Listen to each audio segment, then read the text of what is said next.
What is going on, guys? Carter here with Edge Mindset. Got another unboxing for you.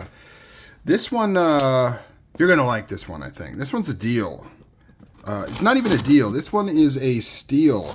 It is such a good price. I couldn't pass it up. I wasn't looking for one of these. This knife is a little smaller than what I typically go for, even though I've been branching out a little bit. This one is a little bit smaller than what I would normally get, but it was such an awesome deal. Marketing and sales got a hold of me. I couldn't pass it up. So this is coming in from Blade HQ. I used to order from them a lot back in the day, like old school style. I used to order from them like crazy, and then I kind of stopped. Their shipping got a little crappy. Started to have to pay tax and that kind of stuff, you know what I'm saying? But when they have killer deals like this, I have to do it. How does this open again? Let's see. It's got screw the shark lock. We just need whatever kind of situation is going on here to lock up the knife. What is happening? There we go. Okay, there we go. I was right. It's one of those things where I was like, do I just give it more juice, or is that going to cause some problems? This is the new Shark Cub, new-ish Shark Cub in smoked Ultem. Now I'm looking for cracks. That's what I'm doing here. Don't have a lot of Ultem. In fact, I only have one, which is my Civivi Vision in Ultem. So pretty inexperienced with Ultem in general, but I do like the way it looks, and this smoked pattern is beautiful. 20 CV blade, thumb stud only, which is awesome. Looks amazing. I love clip points. That 20 CV is tight. Ooh, wait, I'm getting some smells. Woo! It smells like, it's got to be the it's got to be the Ultem. It kind of smells like military surplus weapons. Like what is that stuff, that grease that they would put in like old military weapons? Keep wanting to say colostrum. I know it's not colostrum. Somebody comment down below what I'm thinking of. That gooey, like yellow, nasty stuff that used to be caked into like old AKs and rifles and stuff. That's what this smells like. So this is, I believe, the smallest knife that Demko makes. Let's do a comparison to this little baby, way bigger than that. So it's not super small, but it's very small for a Demko knife. Let's compare it to a mini J-Cape from Something Obscene Company. Little bit bigger. Blade length is about the same. Handle length is longer, which is a common trait of Demko designs. He doesn't have the best handle to blade ratio, usually due to the locking mechanisms he uses. Because of his crazy locking mechanisms, see how it has to be set further back in order for this to engage, kind of affects how long that blade can be. Let's take a look at the secondary bevel here. Looks nice, a little bit wider on this side than on this side, but not too bad. Very, very cool, very thin. Let's see, what's a good, I don't know. Here's a paramilitary too. So the whole thing with this Shark Cub is not only is it smaller than like a 20.5, like just in length, it's a lot thinner. That was kind of the big thing with this, is it's thinner. It's smaller and thinner. Ooh, really good jimping on the back. Very, very aggressive jimping. So this is made in Taiwan with mostly US materials, blade for sure. I don't know where the Ultem is sourced from and some of the other things, but this is nice. Nice snappy action. So what's the deal? How much was this? 119 bucks, guys. 119 bucks for this one.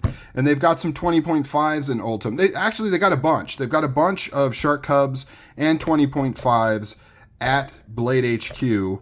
And because this is a deal, that means I've got to upload this video today. Otherwise, it's not going to make sense. And everybody's going to get mad at me when they rush over to Blade HQ and they're like, everything's out of stock. And then I'm like, well, I shot that video a week ago. I'm sorry. So yes, I will have to get this video up today, even though I've already uploaded 2 other videos today, because this is a deal. We've got to do it. Look how it's cool. Look how cool it is. You can kind of see, not really the mechanism, which is unfortunate. It'd be really cool if you could actually see this lock, like engaging inside there, but it has this stainless steel chassis in here. For obvious reasons, to make strength, right? That's what all the pins are going through. That's what holds everything together and makes this a strong lock.